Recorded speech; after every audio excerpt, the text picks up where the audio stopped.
اللہ کرے یوم آزادی کے دن ہمارے افسران کبھی ان کی قربانیوں کا تذکرہ بھی کریں جنہوں نے ملک بنانے کے لیے اپنی جانوں کے نذرانے پیش کیے، کتنی عزتیں لوٹی، کتنی خواتین اپنی عزت بچانے کے لیے دریاؤں اور کنوؤں میں کود گئیں، کبھی ان کی قربانیوں کا تذکرہ بھی ہو۔ مگر افسوس، کون کرے گا ان کی قربانیوں کا تذکرہ؟ ان کا تو نام تک نہیں۔ کون یہ قربانیاں دے کر یہ اتنا بڑا خطہ خوبصورت ہمیں دے گئے، آج ہم کچھ پڑھ کر ان کی روح کو اصحال ثواب کر دیں، ان کی قربانیوں کا تذکرہ کر دیں؟ کچھ بھی نہیں ہے۔ کوئی ہے ایسا؟ بس یوم آزادی کے دن جھنڈیاں لگا لو جی، جلوس نکال دو جی، ہیں جی، سرکاری تقریبات ہو گئیں، تو چاہیے ٹی وی پر بھی اور ان تقریبات کے اندر ان شہداء کی قربانیوں کا تذکرہ کرنا چاہیے یا نہیں؟ تاکہ اس نئی نسل کو پتہ چلے یہ اتنا خوبصورت خطہ ہمیں مفت میں نہیں ملا، ہمارے اسلاف کی قربانی ہے، ہمارے علماء کی قربانی ہے۔ اور دہلی کے چاندنی چوک سے لے کر پشاور تک کوئی درخت ایسا نہیں جس کے اوپر علماء کی لاشیں نہیں لٹک رہی تھی، توپوں کے سامنے کھڑا کر کے جن کے جسموں کے ٹکڑے کر دیے گئے۔ آخر وہ کون علماء تھے؟ اور میں اکثر کہا کرتا ہوں یہ پاکستان کو روٹی کپڑے کے لیے نہیں بنا ہے۔ قائد اعظم محمد علی جناح رحمۃ اللہ علیہ، علامہ اقبال، بھئی ان کو رات کو روٹی نہیں ملی، صبح کو پاکستان بنا دیا، ایسے تھوڑی ہے۔ یہ پاکستان کس لیے بنا؟ ہاں، یہ نظریہ اور جو اس کی بنیاد ہے، یہ نئی نسل کو یاد کرائیں، ان کو پتہ چلے یہ پاکستان اسلام کے لیے بنا ہے، روٹی کپڑے مکان کے لیے نہیں بنا۔ روٹی کپڑا مکان تو اس وقت بھی تھا۔ یہ جو اتنی بڑی ہجرت ہوئی، یہ جو اتنی بڑی قربانی دی گئی، یہ جو اتنے جانوں کے نذرانے پیش کیے گئے، یہ جو اتنی شہادتیں ہوئی ہیں، یہ سب اسلام کے لیے ہوئی ہیں۔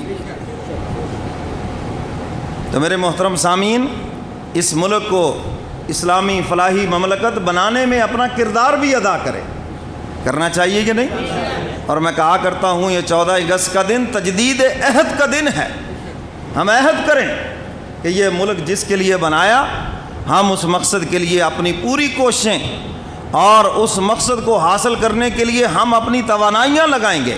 لگانی چاہیے یا نہیں؟ اور میں تو آپ سے ایک ہی مطالبہ کرتا ہوں کہ الیکشن کے موقع پر مولویوں کو ووٹ دے دو، کسی مسلک کو دے دو، یہ میں کھلا ذہن رکھتا ہوں۔ اور اس وقت تک اس پاکستان میں تبدیلی نہیں آئے گی جب تک آپ علماء کو کامیاب کرا کے حکومت ان کے ہاتھوں میں نہیں دیں گے۔ کیوں جی؟ اور میں نے کھلا ذہن رکھا، کسی مسلک، جس مسلک سے آپ وابستہ ہیں، ہمیں کوئی سروکار نہیں، آپ اپنے مسلک کے علماء کو ووٹ دے دیں۔ دیکھو بھئی، اسلام تو پھر ہی آئے گا نا جب آپ اسلام پسندوں کو ووٹ دیں گے۔ اگر آپ اسلام دشمن قوتوں کو ووٹ دیں، سیکولر عناصر کو ووٹ دیں اور یہ توقع کرے کہ ملک میں اسلام آ جائے، اسلامی قوانین آ جائے اور ملک میں بہار آ جائے، یہ کبھی نہیں ہو سکتا۔ کوئی بندہ کیکر کا درخت لگائے، ککر، اور پھر ہمیں آ کے کہ مولوی صاحب خلوص سے دعا کرو اس کو سیب لگ جائیں گے؟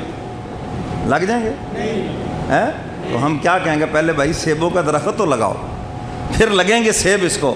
اگر آپ اسلام چاہتے ہیں، پہلے اسلام پسندوں کو کامیاب تو کریں، آپ ان لوگوں کو کامیاب تو کریں جو اسلام کے اوپر عمل پیرا ہیں، جو اپنے وجود پر اسلام کا نفاذ نہ کر سکے، جو 5 وقت کی نماز نہیں پڑھتے، جن کو قل ہو اللہ نہیں آتی، وہ تمہیں کیا اسلام کا درس دیں گے؟ اور اس ملک کے اندر کون سا وہ اسلام لائیں گے؟ کیونکہ وہ چور ہیں۔ ہاں، اسلام آئے گا، کسی کا ہاتھ کٹے گا، کسی کی گردن کٹے گی، کوئی زانی ہے، کوئی شرابی ہے، ان کو پتہ ہے کہ سب سے پہلے ہم پھنسیں گے، اس لیے وہ کبھی بھی نہیں آنے دیں گے۔ اور آپ کو بغیر ووٹ دیے متنفر علماء سے رکھیں گے، بغیر ووٹ دیے۔ ووٹ آپ نے جن کو دیے ان کو تم گالیاں نہیں دیتے، مولویوں کو گالیاں دیتے جن کو زندگی میں کبھی ووٹ نہیں دیا۔ کیوں جی؟ ایسے ہے کہ نہیں؟ اور اللہ جب کسی سے ناراض ہوتا ہے، اس کی جہنم کا فیصلہ کرتا ہے، دنیا میں اس کی نشانی یہ ہے کہ وہ علماء کو گالیاں دیتا ہے۔ یاد رکھنا، امام غزالی رحمۃ اللہ علیہ نے تو چیلنج کیا ہے، جو علماء کا گستاخ ہو جب اس کو قبر میں دفن کریں، فرمایا قبر کھول کے دیکھ لو، اس کا چہرہ قبلے سے ہٹا ہوا ہوگا۔ اللہ جب کسی سے ناراض ہوتا ہے، نیکوں کی برائیاں ان کی زبانوں پہ آ جائیں گی۔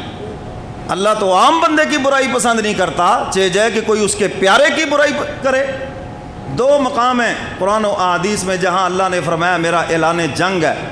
ایک فرمایا سود خوروں سے میرا اعلان جنگ ہے، اور دوسرا فرمایا جو میرے پیاروں سے جنگ کرے، اللہ فرماتے اس کے لیے بھی میرا اعلان جنگ ہے. اس سے بڑا بد نصیب کون ہوگا جو خدا سے جنگ کر، اور خدا سے آج تک کوئی نہیں جیتا، ہارا ہی ہے جو بھی اللہ کے مقابلے میں آیا. تو میرے محترم سامعین، یہ 14 اگست تو تجدید عہد کا دن ہے.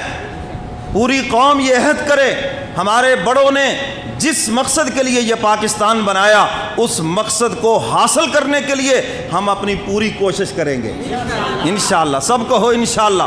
اور ان شہداء کی قربانیوں کو خراج عقیدت پیش کرنا چاہیے، سرکاری سطح پر بھی، نجی سطح پر بھی، مساجد کے اندر بھی ان کے لیے قرآن خوانی ہونی چاہیے، اور ان شہداء کی روحوں کو اصالِ ثواب کیا جائے جنہوں نے قربانیاں دے کر اتنا خوبصورت خطہ قوم کو دے کے چلے گئے.